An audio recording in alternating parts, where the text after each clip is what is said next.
Hi everyone, this is Coffee with the Geek, the Nice Gate 15 edition.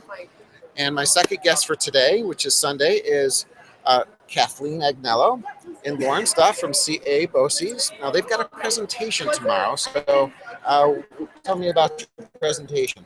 So tomorrow we are offering a modeling with math session, and it's exclusive to anyone that's implementing current math curriculum with the Common Core State Standards.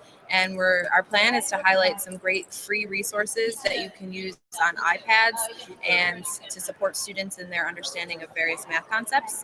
A lot of it is geared toward K through 6, K through 8, but we have some other opportunities that can be offered for upper grade levels as well. Interactive, we invite discussion, and we want to hear a lot from our participants about what they believe is the most challenging math concepts that they had as a student and how we can kind of channel that and support students in mastering different content and skills through technology.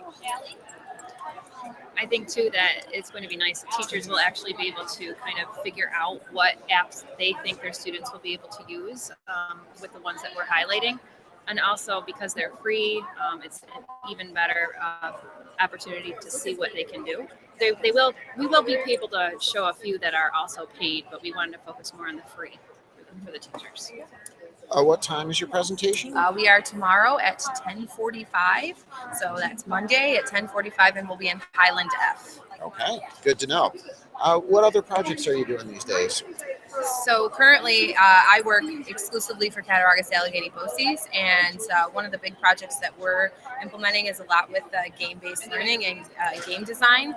And we have partnered with Zulama, and they are a company that offers an online curriculum. It's a blended learning system that offers various courses that teach students about the principles of game design, gets them interacting with different tools, and gets them actually creating games on a digital platform. So they're using things like Game Maker, they're using Game Salad, they're using Unity programming, they're doing 3D modeling. They're doing a lot of cool things that are pretty exciting and getting students really invigorated and interested in the whole game design experience. Do you see that as the future of education? What I really like about it is the fact that it targets specific interests for students.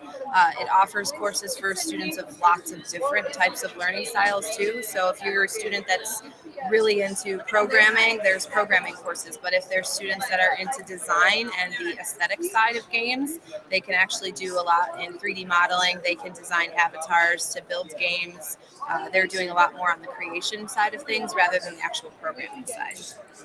And I work for CA BOCES, but my time is split between Cuba Rushford School District and CA BOCES. So I spend more of my time at Cuba Rushford, and we're a one-to-one district.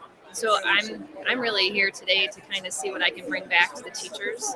We do have a really nice group of tech specialists that are actually here today. So I'm hoping to be able to touch base with them, communicate, and see what we can bring back to the teachers to help the students. Which is an important piece to NiceGate. So what are you looking to learn? I'm really intrigued by a lot of the stuff that people are offering with regard to robotics and building maker spaces. One of the things that we've been working on too is trying to get our districts on board with actually using robots and building robots and doing types of things that really are aligned with the ideals of STEM and STEAM. So we've been providing a lot of resources to our school, so I'm interested to see what else is out there that we might be able to offer up. And with regard to the whole idea of a makerspace, I'm really interested in offering that as well and doing something in our region that involves all of our 22 component school districts and gets students to come to our center and really engage in a whole maker experience too. Okay, it's time for the Speed Geek questions. Okay. All right, so your first computer. Apple IIe. Mine was the Apple IIe as well. All right. Green screen. Star Wars or Star Trek? Neither. I don't like. I actually have never seen either, so I can't pick. Well, you've got some homework to do. Pretty Woman. Does that count? No.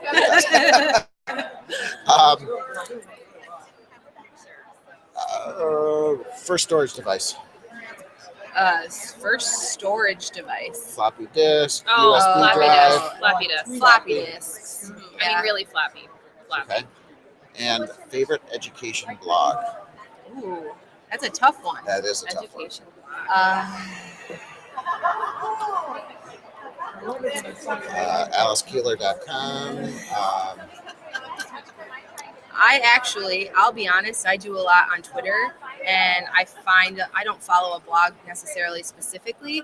I do a lot with just going on a Saturday and following edtech hashtags and just kind of getting information from people that way. I think it's a great way to connect with people, and get short snippets of information in a speedy amount of time too. So Let me just follow up. I mean, I was having a conversation with Tom about the same thing about Twitter and trying to convince teachers. How do we convince teachers that Twitter is an amazing resource?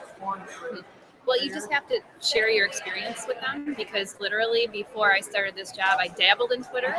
But once I started this job about a year ago, I didn't realize how much I learned through Twitter, just by when people share links and all the different things that you can see and hear and watch via Twitter, that I feel like it's way easier for teachers to just go and look than it is flipping through, or looking through blogs and things like that. Not that they don't have merit, but there's just so much out there with Twitter. Yeah, I think that I like Twitter because it appeals to my professional interests, but it also appeals to my personal interests. So when I go home at the end of the day and I want to know what one of the Real Housewives is doing, I can find out on Twitter, but I can also find out what someone else is learning about or what someone else is exploring. I can post questions to professionals that might not be in my region, and they're able to offer insight and advice and resources that I can tap into. So that's nice too.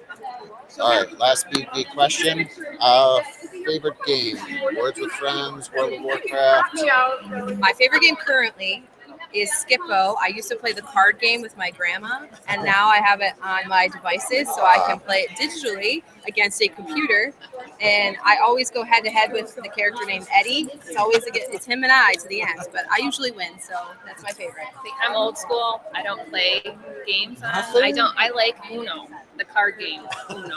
So maybe I need to broaden my horizons there. World of Warcraft. Start there. Yeah. Okay. Yeah, I like it. Yeah. All right. Thank you, and enjoy the conference. Thank And come on down to the Coffee with the Geek in the social media kiosk and talk to me.